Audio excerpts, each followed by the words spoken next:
The symptoms of the described control, this is not typical of what we usually see যে একটা মুখে চাপ হলো, retrosternal pain radiating to the left arm, sweating, সেগুলো কিন্তু হলো না। এটা অস্বস্তি হলো, যেটা সে মনে হলো খারাপ কিছু হলো, তারপরে সে হাসপাতালে এলো, তারপর ডায়াগনোসিস হলো heart attack. That's how it's diagnosed. And so that's a very important message that he was trying to give. যে once you think that this may be a heart attack, get yourself to emergency room. Once you are in the emergency room, then please call into case and be contact. Me and my daughter Bhakti over here. I am absolutely overwhelmed with the kind of hospitality. তবে বাড়ির লোক আমাকে doctor রাজানাগের ইয়েটা দেয়, তো আমি ওনাকে দেখাই। তো ওনাকে দেখানোর পরেই জানতে পারি যে চোখটা মানে আমার প্রবলেম দিচ্ছে। হ্যাঁ, তারপরে ওনার কাছে দেখাতে আসতে বেশ কিছুদিন মানে The other thing is that look at he's been lucky. He had a heart attack. He had an angioplasty. His midwife was taking just 1 after 2 hours. So he's very stable. He's doing good. Not everybody. পেশেন্টের জন্য এটা যারা আপনারা আছেন, আমাদের একটা idea আছে যে মাল্টিপল কোম্পানি বাইপাস ব্যাপারটা ঠিক এরকম না যে মাল্টিপল কোম্পানি বাইপাস করতে হবে বা আগে মাল্টিপল কোম্পানি বাইপাস সার্জারি করতে হবে।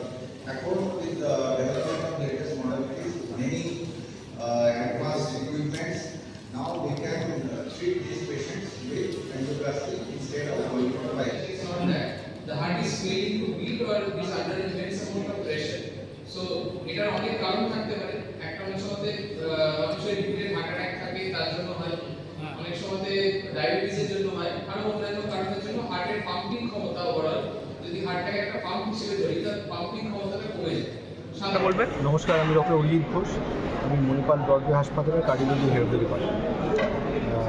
তো আজকে আমরা যেটা নিয়ে আমরা বলবো সেটা হচ্ছে গিয়ে হার্টের 4টে কার্ডিনাল সিমটম, যেগুলোর ওপর ভিত্তি করে হার্টের সব রোগগুলোর প্রাথমিক যে সিমটম, তার মধ্যে একটা হচ্ছে শ্বাসকষ্ট, 2 নম্বর হচ্ছে প্যালপিটেশন বা বুক ধড়ফড়, 3 নম্বর হচ্ছে অজ্ঞান হয়ে যাওয়া, 4 নম্বর হচ্ছে বুকে ব্যথা। বুকে ব্যথাটা আমরা সবাই জানি যে হাঁটতে চলতে গিয়ে বুকে যদি চাপ হয়, যদি বুকের মাঝখানটা যদি চেপে ধরে তাহলে পরে সেই ক্ষেত্রে আমরা ধরে নিই সেটা হার্টের থেকে হওয়ার সম্ভাবনা খুব বেশি। তো সেরকম কোনো যদি সমস্যা হয়, সাধারণত আমরা দেখি হার্টের অসুখের জন্য বা ধমনির ব্লকের জন্য এই ব্যথাগুলো হয়। এই ব্যথাগুলো যদি হাঁটতে চলতে গেলে হয় এবং দাঁড়ালে যদি ঠিক হয়ে যায়, বিশেষ করে 3 থেকে 5 মিনিটের মধ্যে, তাহলে পরে এটা খুব ধরে নেওয়া হয় যে খুব ক্যারেক্টারিস্টিক। এমনটা হতেও পারে যে আর কি যে ব্যথাটার বেশিক্ষণ ধরে আছে বা ব্যথাটা বেশ কয়েক ঘন্টা যাবত আছে, সেইগুলো যদি হয় তাহলে পরে আমরা যেটা সাজেস্ট করি রোগীকে, সেটা পরবর্তী যে মেডিকেল ফেসিলিটি বা সেন্টার আছে সেখানে গিয়ে ডাক্তারবাবুদের সঙ্গে কথা বলা, দরকার পড়লে ইসিজি করা। কারণ আমরা প্রায়শই দেখি যে এই সমস্যাগুলো অনেক ক্ষেত্রে গ্যাস অম্বল বলে ভুল। গ্যাস অম্বলের কারণে মানুষের প্রাণহানি হবে না, এটাই খুব স্বাভাবিক, কিন্তু সেটা যদি হার্টের কারণে যদি হয় এবং সেটা যদি আননোটিস থাকে তাহলে হয়তো ভ্যালুয়েবল টাইম নষ্ট হতে পারে এবং সেই ক্ষেত্রে প্রাণহানি হওয়ার সম্ভাবনা থাকতে পারে বা ভবিষ্যতে এই মানুষের কিন্তু চরম ক্ষতি হতে পারে। তাহলে সেই ক্ষেত্রে এই গোত্রে কোনো সমস্যা হলে নিকটবর্তী নার্সিংহোম বলুন, গভর্নমেন্ট হাসপাতালের এমার্জেন্সি বলুন, সেখানে গিয়ে কিন্তু নিজেদের পরীক্ষা নিরীক্ষা ইসিজি এগুলো করা যায়। আরেকটা ইম্পর্টেন্ট কথা যেটা আমি বলবো, আরেকটা সিমটমের মধ্যে যেটা আমি বললাম যে চোখে অন্ধকার থেকে অজ্ঞান। এই অজ্ঞান হওয়াটা অনেকেই বিভিন্ন সময় বাজারে ঘাটে বা কোনো ভিড় গ্রামে বাসে বা শারীরিক অসুস্থতার কারণে অনেকে অজ্ঞান হয়, কিন্তু যেই অজ্ঞান হওয়াটা কোনো কারণ ছাড়া হয় এবং দেখা যায় যে অজ্ঞান হওয়ার কিছু সেকেন্ডের মধ্যে আবার জ্ঞান ফেরত চলে আসছে, যার জন্য রুগীর অনেক ক্ষেত্রে মনে হয় যে এটা ততটা গুরুত্ব দেওয়ার না। কারণ আমরা সবাই একটা জিনিস ভাবি যে যত বেশি সময় ধরে আমার সিমটমগুলো হবে তত বেশি গুরুত্ব, কিন্তু হার্টের কারণে যদি কেউ চোখে অন্ধকার দেখেন, সেটা হার্টের গতিটা থেমে গিয়ে চোখে অন্ধকার, তাহলে এই জিনিসটা কখনো বেশিক্ষণ ধরে চলতে পারে না। এই জিনিসটা যদি খুব বেশিক্ষণ ধরে চলে তার খুব করুণ পরিণতি হওয়ারই কথা। তাহলে যেই সময় এই চোখে অন্ধকারগুলো হয়ে আবার সঙ্গে সঙ্গে যদি ঠিক হয়ে যায় এবং সেটা বসা থেকে ওঠার সময় রিলেটেড নয় বা কোনোভাবে কোনো ফিজিক্যাল বা মেন্টাল স্ট্রেসের সঙ্গে রিলেটেড নয়, তাহলে সেগুলো কিন্তু খুব গুরুত্বপূর্ণ। হঠাৎ করে মাথা ঘুরে যাওয়া, হঠাৎ করে মাথায় ঝিমঝিম করে ওঠা, হঠাৎ করে একটা কালো পর্দা চোখের ওপর এসে পড়া, সঙ্গে সঙ্গে ঠিক হয়ে যাওয়া, কোনো কারণ ছাড়াই হওয়া এবং খুব অল্প সময়ের মধ্যে সঙ্গে সঙ্গে ঠিক হয়ে যাওয়া। এই সময় মানুষটি যদি পড়েও যায়, হয়তো পড়ে গিয়ে ইনিশিয়াল রিয়াকশানটা তার যেটা হয় যে আমি পড়ে গেলাম কী করে, বা তোরা আমাকে নিয়ে বা তোমরা আমাকে নিয়ে এত ব্যস্ত হচ্ছে কেন, আমার কী হয়েছে, কিছুই তো হয়নি, সঙ্গে সঙ্গে জ্ঞান ফেরত এসে নর্মাল হয়ে যাবে। এই জিনিসটা কিন্তু হার্টের তরফের খুব ইম্পর্ট্যান্ট একটা সিমটম, এবং এই জাতীয় সিমটম হলে আপনার কার্ডিওলজিস্টের সঙ্গে কথা বলুন, হয়তো আপনার পেসমেকারের প্রয়োজন হলেও হতে পারে।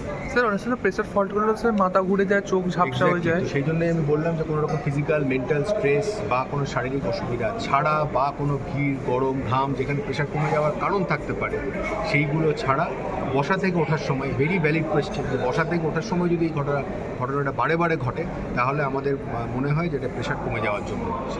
কিন্তু while maintaining a steady posture, একই রকমভাবে বসে থাকা, একই রকমভাবে শুয়ে থাকা, স্পেশালি শুয়ে থেকে যদি কেউ ছোটো অন্ধকার দেয়, বা একই রকমভাবে দাঁড়িয়ে থাকা, বাড়ির মধ্যে কোনো কারণ ছাড়া যদি হঠাৎ করে ব্ল্যাকআউট হয়, কেউ মনে হলো একটা পেছন থেকে ধাক্কা দিয়ে দেবে, তাহলে এগুলো কিন্তু হার্টের তরফ থেকে ভালো হচ্ছে। কম সময়ে কয়েক সেকেন্ড, খুব অল্প সময়ের জন্য হচ্ছে বলে নেগলেক্ট করাটা একদমই ঠিক নয়, বরং আদার ওয়ে রাউন্ড এগুলোকে আরও বেশি করতে হবে। Thank you. আমি doctor Debbang Goswami, consultant interventional cardiologist, Manipal Broadway hospital. আজকেই যে অ্যাওটা কনক্লেভে আমরা যে এসেছি, বেসিক্যালি অ্যাওটা হচ্ছে কি আমাদের মেন হার্টের ধমনী, মানে এটা হার্ট থেকে ব্লাডকে almost throughout the entire body pump করে। তো অ্যাওটার অনেক রকম ডিজিজ হয়, তো তার মধ্যে আমাদের অ্যালার্ট কখন থাকতে হবে বেসিক্যালি, যে একটা পেশেন্ট যদি হঠাৎ করে বলে আমার মাথা ঘুরে চোখে অন্ধকার দেখছি উইথ চেস্ট পেন, এটা খুব common অ্যাওটার symptom.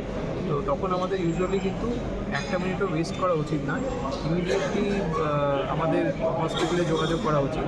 There was one patient of mine যার আমি রুটিন ইকোকার্ডিওগ্রাফি করতে পেশেন্টকে তুলেছিলাম, অ্যান্ড আই ফাউন্ড যে মানে অ্যাওটার যে দেয়ালটা থাকে তার 3টে লেয়ার্স থাকে। তো তার মধ্যে আমরা দেখতে পাচ্ছিলাম যে blood is collected between 2 of the layers, যেটাকে আমরা কমনলি অ্যাওটিক ডিসেকশন বলি।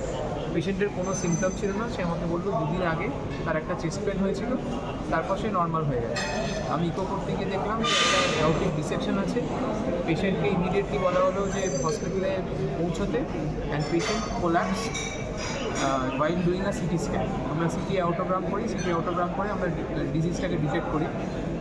সিটি স্ক্যান করা হলো, সিটি স্ক্যান করে দেখা হলো তার একটা অ্যাওটিক ডিসেকশন আছে।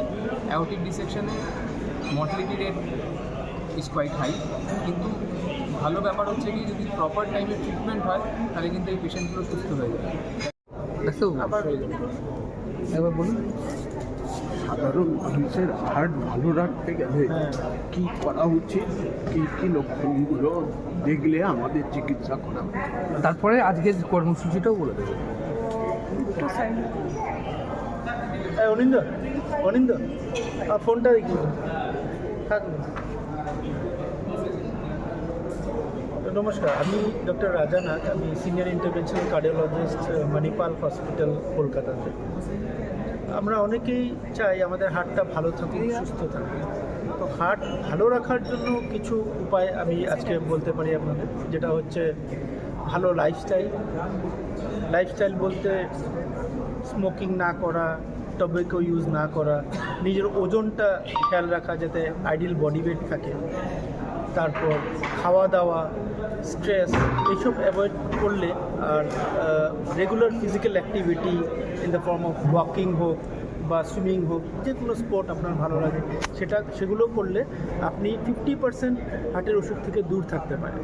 আমি 50% বললাম এই কারণে, 50% অর মোর আমাদের জেনেটিক কজেস বা ডায়াবেটিস, ব্লাড প্রেশার, কোলেস্ট্রল, এগুলোর জন্য আমাদের হার্টের অসুখ হয়। তো এই সবগুলোর থেকে মুক্ত থাকতে আপনার যেটা করতে হবে, regular timely check up, blood pressure কন্ট্রোলে রাখা, কোলেস্টেরলের নাম্বারগুলো কন্ট্রোলে রাখা, আর যাদের ডায়াবেটিস আছে নিয়মিতভাবে সুগারের মেডিসিন বা সুগারের ডাক্তারের সঙ্গে পরামর্শ করা। তারই সাথে আরেকটা উপায় হচ্ছে ইয়ারলি, যারা 40-এর উপরে ইয়ারলি ওয়ান্স বা 2 বছরে একবার একটা টোটাল হার্টের চেক আপ করা, যে আমার কি আন্ডারলাইং হার্ট ডিজিজ হচ্ছে কি না। বর্তমানে এই বিজি লাইফে মানুষ কীভাবে এই ওয়ার্কিংগুলো করতে পারে, মানে ফিজিক্যাল ওয়ার্কিং আপনি যেগুলো বলছিলেন, এই বিজি লাইফের মধ্যে কীভাবে করতে পারে? আমাদের সবারই লাইফ বিজি, কিন্তু লাইফ যদি থাকতে হয়, লাইফ থাকলেই তো বিজি থাকবেন। এখন যদি লাইফই না থাকে বিজি থাকবেন কী করে? তো ওইটা মনে কার্ডিওলজি, মণিপাল হাসপাতাল, ব্রডওয়ে। আজকে আমাদের এখানে একটা কম্প্রিহেন্সিভ কার্ডিওভাস্কুলার কেয়ার এবং অ্যাওটা ক্লিনিকের উদ্বোধন হলো।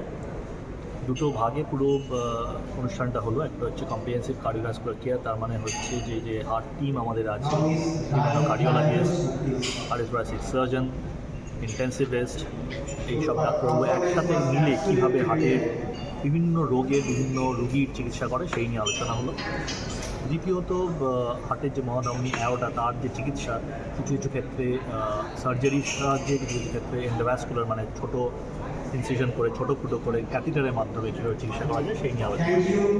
পুরো ব্যাপারটা বুঝতে হবে যে এই যে সব রোগের কথা আমরা বলি, সেটা হার্ট অ্যাটাক হোক, হার্ট ব্লক হোক, অ্যাঞ্জিওপ্লাস্টি চিকিৎসা যাই বলা হয় না, এগুলো আমরা সবসময় চাই যে যাতে না হয়। তাহলে সেটা যে না হওয়ার জন্য আগে যে প্রিভেন্টিভ স্টেপসগুলো নিতে হয়, তার মধ্যে খুব ইম্পর্টেন্ট হচ্ছে ধরুন অ্যানুয়ালি একবার করে চেক আপ করা, রক্ত পরীক্ষা করা, ইসিজি করা, ইকো করা, যার মাধ্যমে আমরা অনেক কিছু বুঝতে পারি। পুরোটা হয়তো বুঝতে পারি না, কিন্তু অনেক কিছু বুঝতে পারি। তার থেকে এইটুকু বোঝা যায় যে আর সেই মানুষের অন্য কোনো পরীক্ষা যেমন অ্যাঞ্জিওগ্রাফি করা উচিত কি উচিত নয়, কার্ডিয়াক সিটি বা কার্ডিয়াক এমআরআই করা উচিত নয়, এবং সেইগুলো করে তারপরে তার বাকি চিকিৎসা, ইন্টারভেনশনাল চিকিৎসাগুলো প্ল্যান করা হয়। কিন্তু সবথেকে ইম্পর্টেন্ট হচ্ছে রেগুলার চেকআপের মধ্যে থাকা, কিছু ইনভেস্টিগেশন, ওষুধ নিয়মিত নেওয়া, যাতে কখনো আমার হার্ট ব্লক বা হার্ট অ্যাটাক না হয়।